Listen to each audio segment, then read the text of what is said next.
Hosea 6 ayat 3, marilah kita mengenal dan berusaha sungguh-sungguh mengenal Tuhan. Ia pasti muncul seperti fajar.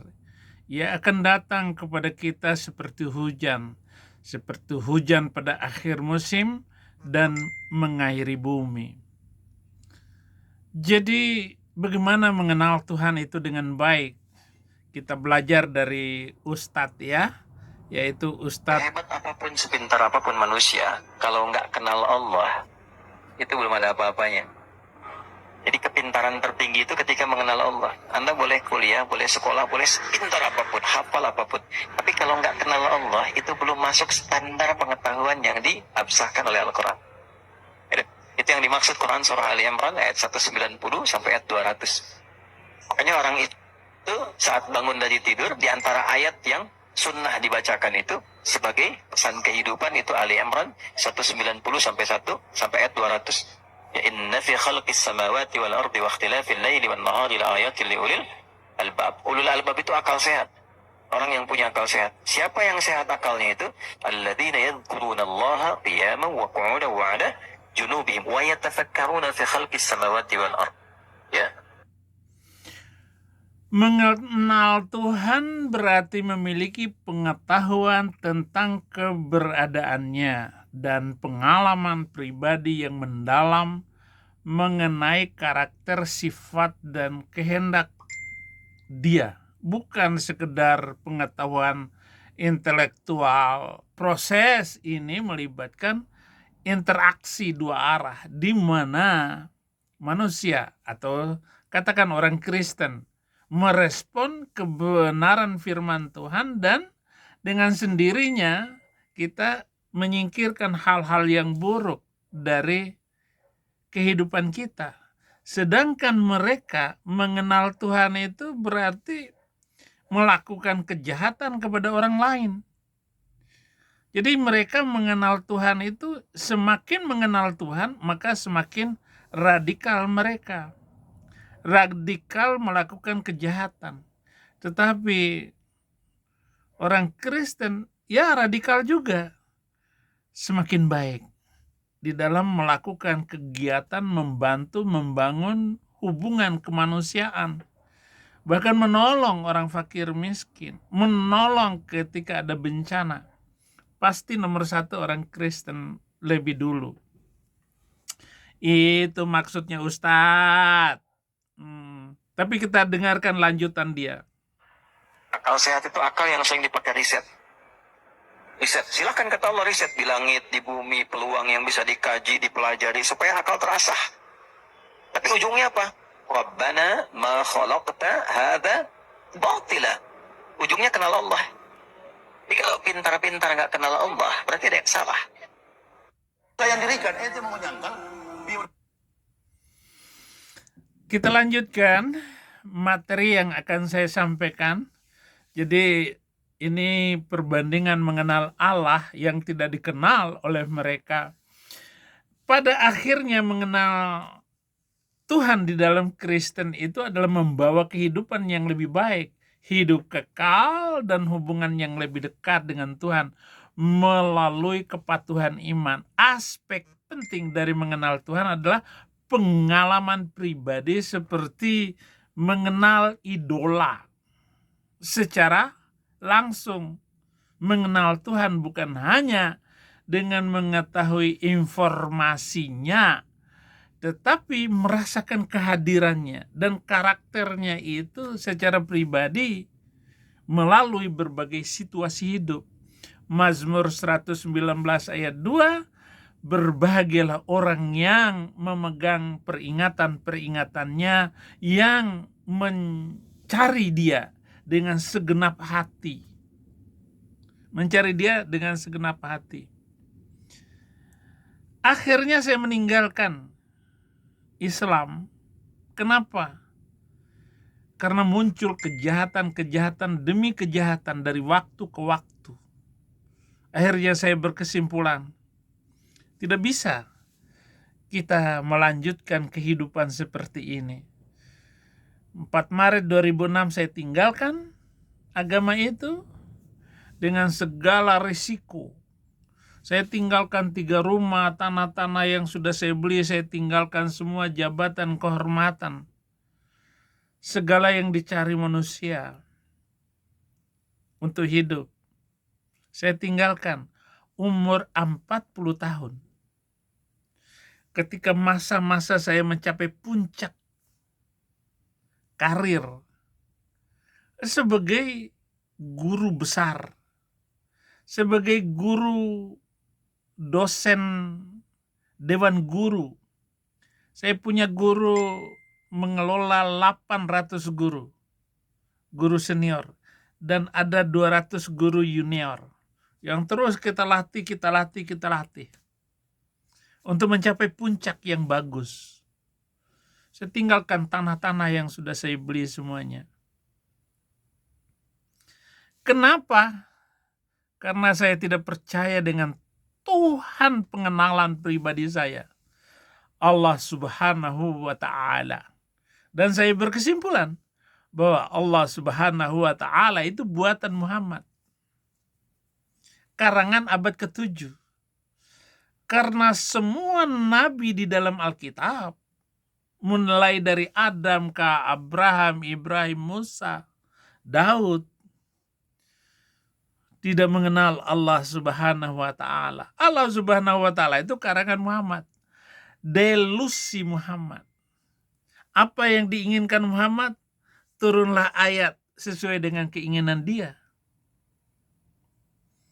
Kalau dia mau kawin dengan anak kecil, telah turun kepadaku malaikat membawa sutra hijau, dan di sana ada gambar Aisyah.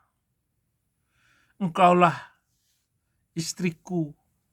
Bocah masih umur 6 tahun dilamar oleh Nabi. Umur 54 tahun, Aisyah umur 6 tahun. Nah, pertanyaan saya, yang bego itu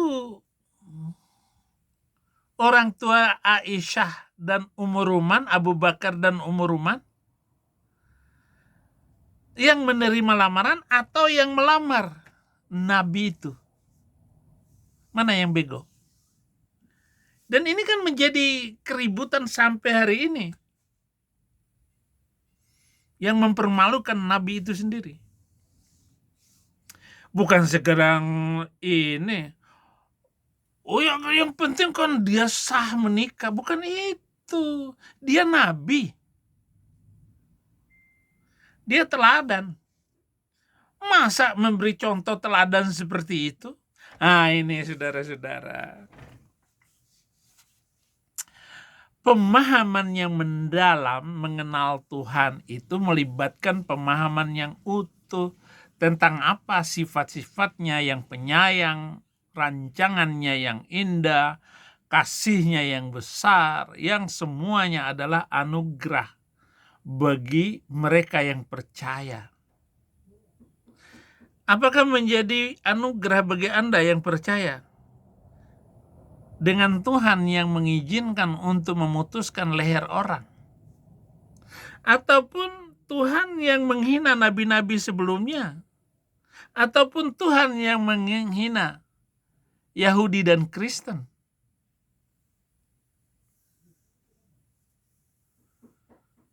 Innal ladzina kafaru min ahlil kitabi wal musyrikina fi nari jahannam khalidina fiha ulaika hum syarrul bariyah. Sesungguhnya orang Yahudi, orang Kristen itu di neraka jahanam selama-lamanya, dan mereka adalah seburuk-buruknya makhluk. Itu kata Nabi tadi, Quran. Nah, dengan mengenal Allah yang menghina Yahudi dan Kristen, saya tinggalkan Islam. Kok terlalu gampang? Bahkan mengatakan orang Yahudi dan orang Kristen itu seburuk-buruknya makhluk, katanya. Bagaimana mungkin mengatakan bahwa orang Kristen dan orang Yahudi seburuk-buruknya makhluk? Itu kata Allah di abad ke-7. Ternyata di abad ke-19, itu berapa ratus tahun kemudian, justru yang seburuk-buruknya makhluk ini yang menemukan mesin jahit, menemukan komputer, menemukan bahkan pesawat terbang untuk naik haji, itu orang kafir semua. Orang yang seburuk-buruknya makhluk itu. Masuk akal nggak Allah macam begitu? Maka tidak perlu. Karena Allah Subhanahu wa Ta'ala itu buatan akal-akalannya Muhammad. Jadi ini adalah hubungan yang saling membalas, di mana Tuhan ingin mengalami karakter manusia melalui iman dan kepatuhan, dan manusia mengenal Tuhan dengan menanggapi firman-Nya secara konsisten. Beda pemahaman saya, iman saya yang dulu dengan yang sekarang. Roma 10 ayat 2 dan 3, sebab aku dapat memberi kesaksian tentang mereka bahwa mereka sungguh-sungguh giat untuk Allah, tetapi tanpa pengertian yang benar. Teriak 5 kali sehari, tetapi menghina orang lain, merusak tempat ibadah orang lain, mengacaukan semuanya. Itu Anda mengatakan itu mengenal Tuhan? Jawab. Jawab. Ayat 3. Sebab oleh karena mereka tidak mengenal kebenaran Allah, dan oleh karena mereka berusaha untuk mendirikan kebenaran mereka sendiri, maka mereka tidak takluk kepada kebenaran Allah. Kebenaran Allah ini kasih. Kebenaran Allah ini adalah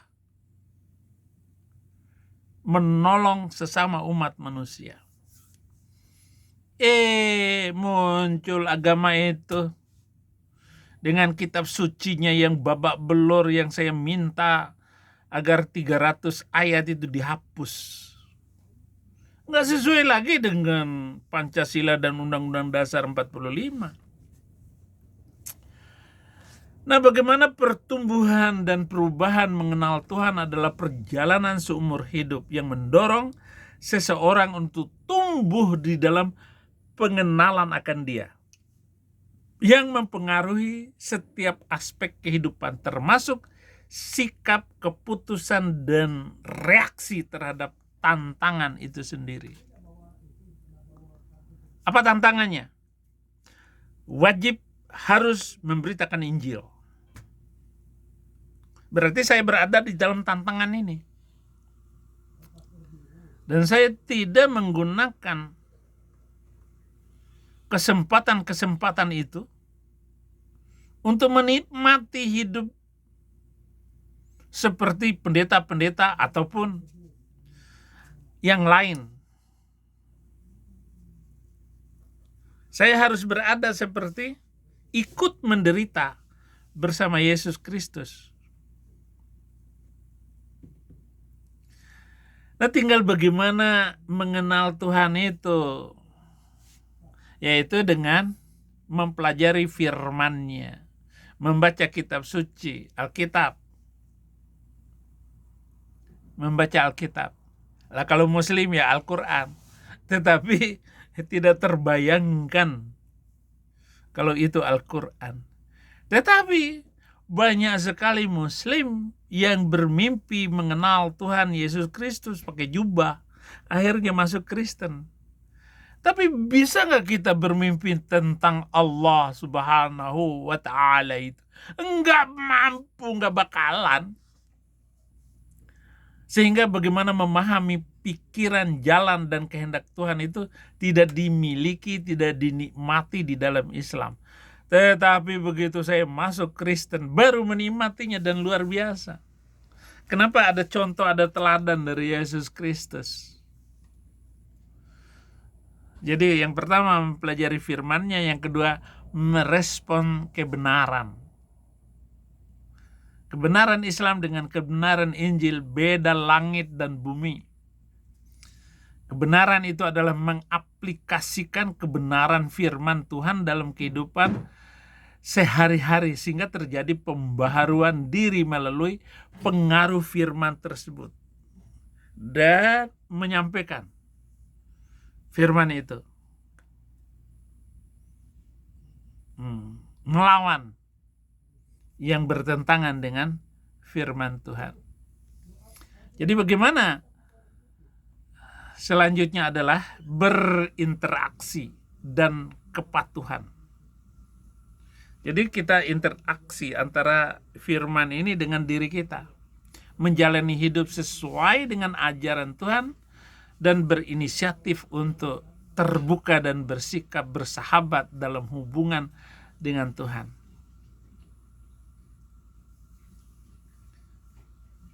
Ku pandang wajahmu dan berseru, pertolonganmu datang darimu.